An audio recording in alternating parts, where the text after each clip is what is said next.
नमस्कार, हमारे special show GST पे चर्चा में आपका स्वागत है। जीएसटी एक टेक्नोलॉजी बेस्ड टैक्स है और जिसने जीएसटी को अडॉप्ट कर लिया उसे यही देखा है कि जो मैनुअल कंप्लायंस है जीएसटी के बाद बहुत कम हो जाती है। अगर बाहर से लोग देखते हैं उनको लगता है कि जीएसटी कॉम्प्लिकेटेड है, पर अगर आपके पास एक अच्छा ऑटोमेटेड सॉफ्टवेयर है तो ना ही जीएसटी काफ़ी आसान हो जाता है, पर आपके जो एरर्स हैं वो बिल्कुल ख़त्म हो जाते हैं, ज़ीरो हो जाते हैं। अगर आपके मन में कोई सवाल है जीएसटी के ऊपर या टेक्नोलॉजी को लेकर सवाल है कि मैं टेक्नोलॉजी कैसे अडॉप्ट करूं, क्योंकि जीएसटी में काम करना है तो टेक्नोलॉजी तो आपको अडॉप्ट करनी ही पड़ेगी।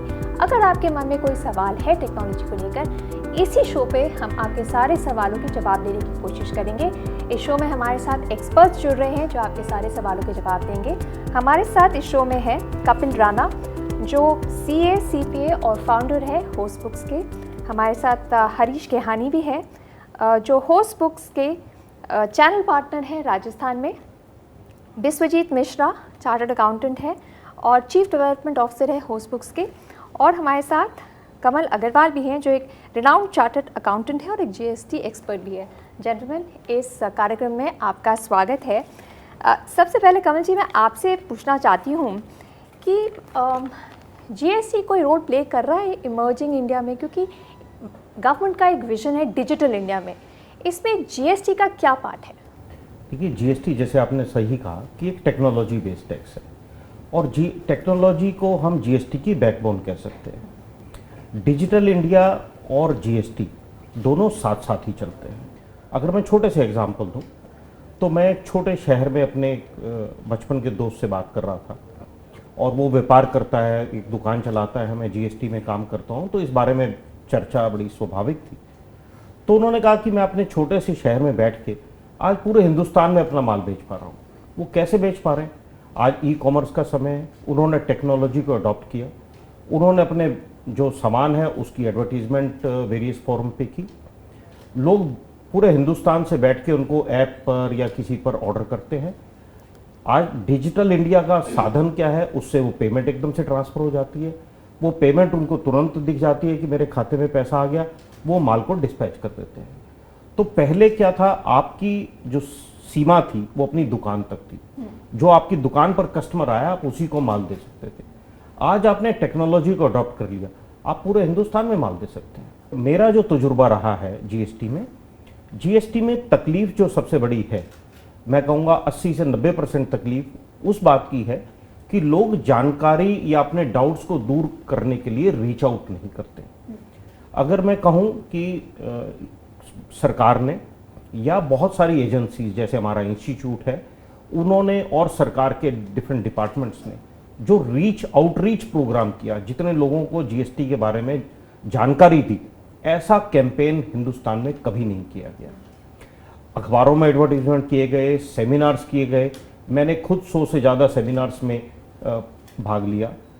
अगर आपको पता लगता है कि आपके शहर में सेमिनार हो रहा है, अखबार में ऐड आ रही है, एक व्यापारी को अगर कोई चीज़ समझ नहीं आ रही और वो उठ के अपने कंसल्टेंट से, अपने अकाउंटेंट से, अपने वकील से या किसी अपने टैक्स ऑफिसर से बात कर सकता है, जी ये चीज़ मुझे अगर समझ नहीं आ रही, तो अपना माइंड ओपन रखना चाहिए। माइंड ओपन रखना चाहिए, हार नहीं माननी चाहिए, सवाल पूछो, जवाब पाओ, काम करो। बिल्कुल। और जैसे होस्ट बुक का भी मेरे को कुछ लोगों ने फीडबैक दिया कि होस्ट बुक को आप कॉल कर लो, वो ये पूछते नहीं कि आपके पास हमारा सॉफ्टवेयर है या नहीं है, आप उनसे सवाल पूछो, वो भी जानकारी देते हैं। तो बहुत सारे आपके पास एवेन्यूज़ हैं, लेकिन आपको कदम बढ़ाना पड़ेगा अपने डाउट को क्लियर करने में। कपिल, होस्ट बुक्स कैसे मदद कर रहा है जीएसटी की इम्प्लीमेंटेशन और अडॉप्शन में? जैसा कि अभी एक्सपर्ट ने बताया कि ये टेक्नोलॉजी बेस्ड टैक्स है और आपने भी मेंशन किया है कि without technology it is not successful और आप कंप्लायंट नहीं हो सकते। सो गवर्नमेंट की रिक्वायरमेंट है कि एक ट्रांजैक्शन का पूरी ट्रैकिंग करना, स्टार्ट से लेके एंड तक ट्रैकिंग करना, और वहाँ पे होस्ट बुक की इम्प्लीमेंटेशन के लिए होस्ट बुक जैसे सर्विस प्रोवाइडर की ऑफरिंग है एसएमईज को कि वो सोर्स लेवल पे प्रॉपर डेटा फीडिंग करके कंप्लायंट हो सकते हैं। लास्ट स्टेज तक का end to end solution Host Book provide करता है अपने। जीएसटी इम्प्लीमेंटेशन में हम लोगों ने एक ऐसा ऑटोमेटेड सोल्यूशन बनाया है जिसमें आप ऑटोमेटेड फीड हम लोग बैंक से और आपके इन्वॉइसेस से उठाते हैं, और ऐसा सिस्टम बनाया कि उसमें एरर फ्री सिस्टम है। आपका जीएसटी नंबर अपडेट हो जाएगा, आपकी लोकेशन वगैरह ट्रैकिंग हो जाएगी, जो माल की supply of place of supply है वो आप फिक्स करेंगे, और जैसे जितने भी आइटम आप गुड्स में आप सेल करते हो तो वो HSN के साथ कनेक्टेड है, तो उसमें रेट ऑफ टैक्स भी प्रॉपर आएगा। उससे एरर फ्री आप अपना अकाउंट मेंटेन कर सकते हो और आप कंप्लायंट हो सकते हो। एंड टू एंड सोल्यूशन हम लोग प्रोवाइड करते हैं होस्ट बुक में SMEs के लिए। कपिल, जैसे आप हमें बता रहे थे कि एक फुल्ली ऑटोमेटेड सॉफ्टवेयर आप दे रहे हैं बिजनेसेस को, तो आप हमें एग्जांपल से दिखा सकते हैं कि कैसे इंफॉर्मेशन कल आउट होता है, सिंगल एंट्री क्या एंट्री करनी पड़ती है हमें मैन्युअली, और आगे जाके कैसे ऑटोमेट होता है? देखिए, ऑटोमेशन एक प्रोसेस है जिसमें मैनुअल चीज़ों को हमने रिड्यूस किया है। मैं इसका एक एग्जांपल आपके लिए लूँ। लेट्स से आप एक रेंट की पेमेंट करते हैं और आपको उसका रेंट की पेमेंट का इनवॉइस आता है और उसकी आप बैंक से डायरेक्ट पेमेंट करते हैं। तो हम लोगों ने ऐसा सिस्टम बनाया है, this is all in one solution. अब इसमें आपके इनवॉइस भी आएगा, आपके ऊपर जीएसटी भी अप्लाई है और आपके ऊपर टीडीएस भी डिडक्ट करना है और आपको पेमेंट भी करनी है। तो लेट्स से आपको एक इनवॉइस आया, वो इनवॉइस जनरेट हुआ है, आपने उसे पंच किया, उसकी पेमेंट आपके बैंक से गई है, तो हमारा सॉफ्टवेयर डायरेक्ट बैंक से स्टेटमेंट और बैंक फीड डायरेक्ट लेता है। उसमें आप रूल क्रिएट कर सकते हो कि इस पार्टिकुलर एंटिटी को या इस पार्टिकुलर पार्टी को मेरी रेंट की पेमेंट जाती है, तो उसमें ऑटोमेटेड वो जो पेमेंट आएगी उस पर जीएसटी की क्या इम्प्लीकेशन है, कितना टैक्स उस पर जीएसटी चार्ज किया है, उसका इनपुट ऑटोमेटिक चला जाएगा, रिटर्न तक का फाइलिंग हो जाएगी, और कितना टीडीएस कटा है वो टीडीएस के रिटर्न में ऑटोमेटिक अपडेट हो जाएगा। तो हमने कोशिश की है, ये ऑटोमेटेड है क्योंकि रेंट हर मंथ जाता है अपने आप। या you can create it recurring every month, it will be automatically general entry post हो जाएगी, और एंड टू एंड सोल्यूशन में ये आपके रिटर्न तक अपडेट हो जाएगा। आपको मैनुअल इसमें कुछ भी नहीं करना पड़ेगा। जब मैनुअल नहीं करना पड़ेगा तो ये एरर फ्री है, इसमें कोई अमाउंट का एरर, कोई पार्टी के नाम का एरर या कोई पार्टिकुलर अकाउंट का एरर नहीं आएगा, और ये आपको हेल्प करेगा कंप्लायंस में। लाइक GSTR 9 फाइल में जो मैचिंग की प्रॉब्लम आती है वहाँ तक का सोल्यूशन प्रोवाइड करेगा। ठीक है हरीश, आप बिजनेसेस के साथ काम करते हैं, तो होस्ट बुक्स का सोल्यूशन जो बिजनेसेस यूज़ कर रहे हैं उस पर प्रोसेस स्पीड अप कैसे हो गए? आप काफ़ी समय से उनके साथ काम कर रहे हैं, पहले उनके क्या स्पीड और एफिशिएंसी थी, होस्ट बुक्स के सोल्यूशन यूज़ करने के बाद क्या स्पीड एंड एफिशिएंसी दिख रही है? अपन अगर किसी बिजनेसमैन की बात करें तो अगर बिजनेस में उसको सबसे पहले एक इनवॉइस काटना होता है, वो हर महीने इनवॉइस काटे, अलग अलग इनवॉइसेस काटे, फिर उसकी एक GSTR रिटर्न फाइल करे, अगर उसको ई-वे बिल बनाना है तो उसके लिए अलग काम करे, फिर अगर उसको TDS रिटर्न फाइल करनी है तो उसके लिए वो अलग करे। तो एक काम को करने के लिए उसको मल्टीपल काम्स करने पड़ते हैं, जिससे उसका टाइम बढ़ रहा है। होस्ट बुक में क्या है कि अगर मैंने एक बार इन्वॉइसिंग करी सिस्टम में, उसके बाद मैंने अगर रूल सेट कर दिए कि ये इसका GSTR में जाएगा, ये इसका ई-वे बिल में जाएगा और इसका मैंने TDS इस हिसाब से कट जाना चाहिए, तो मेरी एक इन्वॉइसिंग एंट्री केवल मेरे को करनी है, और उसके बाद मेरा जो बाकी काम है वो ऑटोमेशन में चला जाएगा। वो मेरा सॉफ्टवेयर वो अपने आप उस रिपोर्ट्स को जनरेट करेगा कि ये TDS इसका फाइल बन गया है ई फाइलिंग के लिए, ये GSTR के लिए फाइलिंग बन गया है, ये ई-वे बिल के लिए बन गया है, तो उसको अलग अलग एंट्रीज नहीं करनी पड़ेंगी, उसको सिंगल एंट्री से वो पूरा ऑटोमेशन जाएगा, उसका टाइम कंज्यूम होगा और उसका मैन पावर भी बचेगा। तो अगर आपके जो बिजनेस यूजर्स हैं, अगर आपके पास आके कहते हैं एक सबसे पहली चीज़, the biggest thing I am happiest about after using host book is what, सबसे ज़्यादा उनको बेनिफिट क्या है? कम टाइम, ईज, सबसे ज़्यादा बेनिफिट उनको क्या लगता है? आपको किसी ने कोई फीडबैक दिया है इसके बारे में? सबसे ज़्यादा तो उसका टाइम कंज्यूमिंग कम हो रहा है। आज के बिजनेसमैन के लिए उसका टाइम सबसे ज़्यादा मनी के बराबर है, उसका टाइम ज़्यादा डिवोट अगर वो अपने बिजनेस में करे रादर देन कंप्लाइंस के। तो वो आज मैं अगर कोई बिजनेसमैन होगा वो बोलेगा मैं बिजनेस बढ़ाऊँ कि कंप्लाइंस के पीछे चलूँ। तो अगर उसका काम बिजनेस को लेके बढ़ाने के लिए चलता है और कंप्लाइंस के लिए उसके पास कम हो जाता है तो वो उससे खुश होता है। ठीक है कपिल, जब हम अकाउंटिंग सॉफ्टवेयर की बात करते हैं तो क्लाउड कंप्यूटिंग से बिजनेसेस को क्या फ़ायदा होता है? आपकी ऑपरेशन में आपको हेल्प होती हो, पर बिजनेस को भी कोई फ़ायदा होता है? That's a good question Anisha. Like आपने सुना होगा कि cloud is the future, so cloud is again the future for accounting. अभी जैसे जीएसटी रिजीम टेक्नोलॉजी पे बेस्ड है, विदाउट टेक्नोलॉजी अडोप्शन और विदाउट सॉफ्टवेयर आप कंप्लायंट नहीं हो सकते। इसमें बिजनेसेस के लिए क्लाउड के कई बेनिफिट्स हैं जो हम वन बाय वन डिस्कस करेंगे। अभी एक मिथ है, लोग सोचते हैं कि cloud computing is not secure, वो क्लाउड के किसी थर्ड पार्टी क्लाउड पे डेटा मेरा पड़ा हुआ है और वो इनसिक्योर है। ये एक मिथ है। Cloud accounting is more secure than और cloud computing is more secure than desktop और आपके इन हाउस जो सर्वर बेस्ड आपका प्लेटफॉर्म होता है उससे ज़्यादा सिक्योर है। क्लाउड जो हमारा होस्ट बुक सॉफ्टवेयर है उसकी सिक्योरिटी आपके बैंक अकाउंट लेवल की, ऑनलाइन बैंकिंग लेवल की सिक्योरिटी हम लोग प्रोवाइड करते हैं। उसके और कई बेनिफिट्स हैं, कॉस्ट इफेक्टिव ज़्यादा है। आपका जो नॉर्मल अकाउंटिंग सिस्टम और कंप्यूटिंग सिस्टम की जो नॉर्मल कॉस्ट आती है ये उससे ज़्यादा कॉस्ट इफेक्टिव है, कम कॉस्ट में आप इसे मैनेज कर सकते हो। तीसरा बेनिफिट है cloud accounting anywhere any time available है। मैं इसका एक एग्जांपल दूंगा। ऑनलाइन से पहले मैनुअल फाइलिंग हम लोग डिपार्टमेंट्स में करते थे तो उसका कट ऑफ टाइम 5 बजे 6 बजे एक्सटेंडेड टू 7 o'clock तक होता था। अभी क्या फ़ायदा है ऑनलाइन का और क्लाउड अकाउंटिंग का कि आप नाइट में 12 o'clock तक, जबकि आपकी लास्ट डेट है, तब तक आप उस पर आसानी से फाइल कर सकते हैं और आप अपने ऑफिस से अपने घर से बैठ के फाइल कर सकते हैं। आपको लॉन्ग क्यू में जाने की ज़रूरत नहीं है। एनी टाइम एनीवेयर अवेलेबल है। अगला बेनिफिट ये है कि आप इसमें हमारे एक्सपर्ट भी काम करते हैं और हमारा अकाउंटेंट भी काम करता है, बिजनेस ओनर भी काम करता है। क्लाउड अकाउंटिंग पे कई लोग एक साथ काम कर सकते हैं।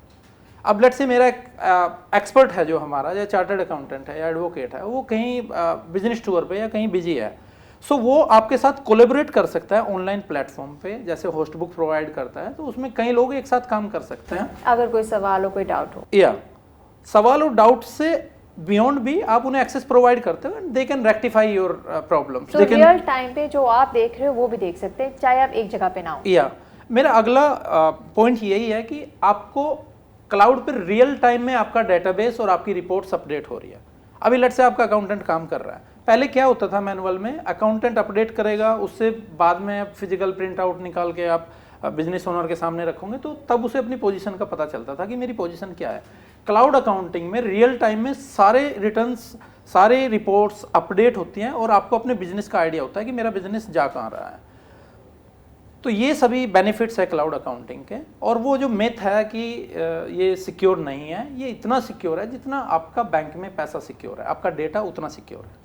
तो जो हम डेटा भर रहे हैं, अगर हम होस्ट बुक्स का सॉफ्टवेयर यूज़ कर रहे हैं, अकाउंटिंग और बुक कीपिंग में भी हेल्प होती है, तो कितना डेटा हम डाल सकते हैं? मतलब अगर हम ये सॉफ्टवेयर ले लें, हमें डेटा रखने के लिए क्या करना? देखिए, होस्ट बुक में हमने बियॉन्ड क्लाउड कंप्यूटिंग, अभी क्या प्रॉब्लम है, जब मैं प्रैक्टिसिंग था मैंने भी देखा है कि हम लोग फिजिकल फाइलें मेंटेन करते थे। अब किसी पार्टिकुलर क्लाइंट की फाइल मिसिंग है, नहीं मिल रही है, या उसमें से कोई रिपोर्ट मिसिंग है, इसके लिए जैसे हम DMS, document management system on cloud, host book हमारे अकाउंटिंग और टैक्स कंप्लायंस और GST कंप्लायंस का एक पार्ट है, डॉक्यूमेंट मैनेजमेंट सिस्टम, ये हम लोग प्रोवाइड कर रहे हैं। हम लोग रियल टाइम में अपडेट, आपका बैंक अपडेट कर रहे हैं, उसमें मैनुअल इंटरवेंशन नहीं है, ऑटोमेटिक। लेट्स से आपने किसी पार्टी को इनवॉइस जनरेट किया है, पहले क्या होता था, जनरेट करोगे इनवॉइस, उसे ईमेल से या आप उसे फिजिकल फॉर्म में आप मेल के थ्रू, पोस्ट के थ्रू आप भेजेंगे। हमारे सिस्टम में क्या है, जैसे ही आपने इनवॉइस जनरेट किया, जो भी स्टेक होल्डर है, जो भी पार्टी इन्वॉल्व है, आप उन्हें डायरेक्ट वो शूट ईमेल कर सकते हैं, डायरेक्ट ईमेल उन्हें पहुंच जाएगा। उसके अलावा उसका ई-वे बिल जनरेट होना है, वो भी डायरेक्ट आप ई-वे बिल जनरेट कर सकते हो, TDS का कंप्लायंस आप उसमें कर सकते हो, और बाकी बेनिफिट्स मैंने आपको बताए। और हम अपने यूजर्स को 10 GB डेटा, जो कि बिजनेस डेटा के लिए सफिशिएंट एनफ है, अपना डॉक्यूमेंट मैनेजमेंट करने के लिए, डॉक्यूमेंट मैनेजमेंट सिस्टम में इस लेवल तक का सपोर्ट दिया है कि लेट्स से आपने किसी पार्टी से कोई एग्रीमेंट किया है और आपका एग्रीमेंट साइन होता है, या पार्टी का KYC है आपका, क्योंकि GST में या टैक्स में आपको KYC मेंटेन करना होता है, तो आपको होस्ट बुक की ऐप से एक वो फोटो लेना है, फोटो से जो उसकी एंट्री होनी है, लेट्स से कोई बिल है, उसकी एंट्री भी ऑटोमेटिक अपडेट हो जाएगी। या और डॉक्यूमेंट मैनेजमेंट सिस्टम में आप पार्टी का, जैसे ही आप एक लेजर क्रिएट करते हो या आप उसका एक मास्टर क्रिएट करते हो, वहीं पे आपको ऑप्शन मिलेगा कि उसके आप KYC स्नैपशॉट सेव कर सकते हो और उसे आप 10 साल बाद 5 साल बाद जब भी ज़रूरत हो या एग्रीमेंट की मेरी टर्म्स क्या है वो टर्म्स आप अपने डॉक्यूमेंट मैनेजमेंट में वहीं देख सकते हो। बिस्वजीत, सरकार आर्टिफिशियल इंटेलिजेंस यूज़ कर रही है। जीएसटी एक टेक्नोलॉजी ड्रिवन टैक्स रिजीम है और अब वो आर्टिफिशियल इंटेलिजेंस भी यूज़ कर रहे हैं। इससे क्या बेनिफिट्स होते हैं और ये मतलब क्या पता लगता है? जीएसटी से वैसे ही ट्रांसपेरेंसी आ गई है, आपने गुड्स लिए, इनवॉइस क्रिएट किया, इट्स ऑल ट्रांसपेरेंट, कितना आपने लिया, कितना टैक्स भरा, कितने में बेचा, इट्स ऑल ट्रांसपेरेंट। ट्रांसपेरेंसी तो आ ही रही है, तो ये आर्टिफिशियल इंटेलिजेंस से क्या और पता लग रहा है? ये बहुत अच्छा सवाल है। ये क्वेश्चन पे जाने के लिए पहले हमें समझना पड़ेगा आर्टिफिशियल इंटेलिजेंस है क्या। एक होता है प्रेडिक्टिबिलिटी, मतलब कुछ चीज़ें होने से पहले आपको प्रेडिक्ट करना है कि चीज़ें हो रहा है। एक दूरदर्शी जो होता है वो आर्टिफिशियल इंटेलिजेंस है। अब जीएसटी रिजिम में ये हो गया इंटीग्रेटेड टैक्स, जितने भी टैक्स थे सारे मर्ज होकर एक ही टैक्स में हो गया। एक हमारा इनकम टैक्स, डायरेक्ट टैक्स जो अलग बैठा हुआ है। अब इसमें ऐसा है कि बायर एंड सेलर दो लोग हैं। जीएसटी के रिजिम में बायर एंड सेलर दो लोग हैं जो मेन पार्टी हैं इस टोटल टैक्स सिस्टम में। तो होता क्या है कि छोटे बायर भी है, बड़े बायर भी है, कंकरेंट बायर भी है, वन टाइम बायर भी है। अब मैं तो कुछ चीज़ें सप्लाई कर रहा हूँ आपको, आप उस चीज़ों को अपने इनपुट में ले रहे हो नहीं ले रहे हो मुझे पता नहीं होता है। और वो जो चीज़ें मैं आपको सप्लाई कर रहा हूँ वो आपके बिजनेस के लिए सही है ना नहीं है, कुछ फर्जी तो नहीं हो रहा है। तो ये सब चीज़ें जो है एक बड़ा मुद्दा है सरकार के लिए। पर आप ये कह रहे हो कि अगर मैं जीएसटी कंप्लायंट हूँ, अगर मैं सब ठीक तरह से कर रहा हूँ तो I am transparent, I have nothing to fear. हाँ, अगर आप सही कर रहे हो तो कोई डरने की ज़रूरत नहीं है। पर ये आपको ध्यान रखना चाहिए कि अगर एक चीज़ सही करे तो दूसरी चीज़ गलत ना करे, क्योंकि उनको पता लग जाएगा। ये सिंक्रोनाइजेशन सिस्टम है, एक चीज़ से दूसरी चीज़ जुड़ा हुआ है। जैसे एक छोटा सा एग्जांपल है, मैं किसी एयरलाइन की टिकट खरीद रहा हूँ, वो मेरे बैंक से पेमेंट कर रहा हूँ, जो बंदा मुझे एयरलाइन की टिकट बेच रहा है वो मेरे को जीएसटी का बिल काट रहा है, ट्रांजैक्शन डिफाइन हो गया। अब मैं जा रहा हूँ इनकम टैक्स रिटर्न जब भरता हूँ, मैं बहुत मिनिमल अमाउंट की इनकम टैक्स रिटर्न भरता हूँ। मेरी जो कंजप्शन है बहुत ज़्यादा है, बट मेरी जो रिटर्न है तो यहाँ पे कुछ ना कुछ तो गड़बड़ है। और कैसे डिफाइन किया जाए? अब ये सरकार धीरे धीरे जितने भी सिस्टम है, टैक्सेशन सिस्टम है, सबको एक ही प्लेटफॉर्म में लेके आ रहा है। एक दूसरे के अंदर आपस में ट्रांजैक्शन जो है शेयरिंग हो रही है। हमें काफ़ी सारे सवाल भी आते रहे हैं दर्शकों के, जो जीएसटी कंप्लायंट हैं उनके पास काफ़ी सारे सवाल हैं और अभी हम एक कुछ सवाल लेते हैं। फेसबुक को भी ये सवाल मिले हैं। मनोज हैं जो आगरा से हमें ये सवाल भेज रहे हैं। वो कह रहे हैं कि उन्होंने जीएसटी तो अडॉप्ट कर लिया है, पर उनके फ्रेंड ने उनको कहा है कि पता नहीं ये सेफ़ शायद नहीं है, क्लाउड में कुछ सेफ़ नहीं है, हैक हो जाता है, आपका डेटा सेफ़ नहीं है, मुझे नुकसान तो नहीं होगा। कपिल, क्या कहेंगे आप? देखिए, वो डिपेंड करता है कि क्या प्लेटफॉर्म यूज कर रहे हैं। हो सकता है वो एक अनरिलायबल रेफरेंस को लेके वो बोल रहे हैं, उनकी बात सच हो सकती है, बट एक आप प्रॉपर, एक हम लोग बोलते हैं HTTPS, आप किसी भी सिस्टम की जो आप प्लेटफॉर्म क्लाउड पे यूज कर रहे हैं, आप इनिशियल लेवल पे आप चेक कर सकते हैं कि वो लोग HTTPS इनिशियली यूज कर रहे हैं या नहीं कर रहे हैं। वहीं से आपको एक आइडिया हो जाएगा कि मेरा जो सिस्टम मैं यूज कर रहा हूँ वो रिलायबल है या नहीं है। अब मैं होस्टबुक का रेफरेंस लूँ, मैंने आपको पहले भी बताया कि we are as secured as your bank wallet और बैंक ट्रांजेक्शन। सो ये डिपेंड करता है कि आप किस प्लेटफॉर्म को यूज कर रहे हैं। एक और सवाल हमें आया है संजीव गुप्ता का लुधियाना से। वो कह रहे हैं कि जी हाँ, जीएसटी तो टेक्नोलॉजी वाला टैक्स है, तो जब मैं सरकार की साइट यूज़ कर लेता हूँ, I use a tech and I use the government site, why should I use HostBook solution? Vishwajeet, क्या बोलेंगे आप? ये बहुत सही क्वेश्चन है किसी आम जीएसटी यूज़र के लिए। हमें थोड़ा सा ध्यान देना पड़ेगा कि सरकार का जो सिस्टम है वो कंप्लायंस सिस्टम है, वो रिकॉर्डिंग सिस्टम नहीं है, बुक कीपिंग सिस्टम नहीं है। आपको रिटर्न भरना है, रिटर्न भरिए, बट सरकार की जो सिस्टम वो नहीं बता रहा है कि आपको कैसे रिकॉर्ड मेंटेन करना है। अगर आप सही तरह रिकॉर्ड मेंटेन करोगे तभी आप सही रिटर्न भर सकते हो। तो दोनों में बहुत अंतर है कि जीएसटी पोर्टल में आपको रिटर्न भरना है, रिटर्न भरोगे कैसे? आपके पास डाटा होना चाहिए। डाटा अगर सही से रिकॉर्ड नहीं किया आपने, वो रिटर्न गलत होगा। रिटर्न गलत होगा तो आपके पास इम्प्लीकेशंस, फाइनेंशियल इम्प्लीकेशंस है। कपिल, होस्टबुक का कॉल सेंटर है, 24/6 कॉल सेंटर है, जहाँ सारे जो सवाल आपको मिलते हैं जीएसटी के रिलेटेड उसके आप जवाब देते हैं। आप कोई अवेयरनेस कैंपेन्स भी कर रहे हैं ताकि लोगों को जानकारी मिले कि ऐसा एक सोल्यूशन है, इसको हम कैसे यूज़ कर सकते हैं और अपनी कंप्लाइंस का जो एफर्ट है कम कर सकते हैं? 24/6 हमने कॉल सेंटर स्टार्ट किया था। सॉफ्टवेयर भी जीएसटीएन के साथ में हम लोग डेवलप कर रहे थे। उसके अलावा हम लोग सेमिनार्स करते हैं और ट्रेड शोज में हम लोग इवेंट ऑर्गेनाइज करते हैं और बिजनेस कम्युनिटी को अवेयर करते हैं सॉफ्टवेयर से कि how you can manage your GST compliance and record keeping through software. इसके अलावा अब हम लोगों ने नया एक प्रोग्राम स्टार्ट किया है, जो कि हम आगरा में सबसे पहले हमने ये पायलट बैच स्टार्ट किया है और उसमें हम लोग जो गवर्नमेंट का भी एक इनिशिएटिव है कि वो लोग एम्प्लॉयमेंट प्रोवाइड करेंगे। तो अकाउंटिंग प्रोफेशनल्स जो कि छोटे सिटीज़ में हम लोग एक एजुकेशन कैंपेन चलाएंगे और उसमें हम लोगों को ट्रेन करेंगे कि how you can be compliant और you can maintain your records and be compliant for GST. तो आपने देखा कि आज हमने काफ़ी सारे सवाल लिए हैं आपके जीएसटी को लेकर, टेक्नोलॉजी कैसे काम करती है, टेक्नोलॉजी से आपको क्या फ़ायदा हो सकता है अगर आप जीएसटी भर रहे हैं। तो मैं अपने सारे गेस्ट को धन्यवाद करना चाहती हूँ जो इस शो में आए और सारे सवालों के जवाब दिए। अगर आप हमें ईमेल करना चाहें तो एड्रेस है gst@hostbook.com। आप हमें कॉल या व्हाट्सएप भी कर सकते हैं 91148181 पर। सारे गेस्ट को यहाँ आने के लिए बहुत बहुत शुक्रिया और हमारे दर्शकों को देखने के लिए बहुत बहुत शुक्रिया।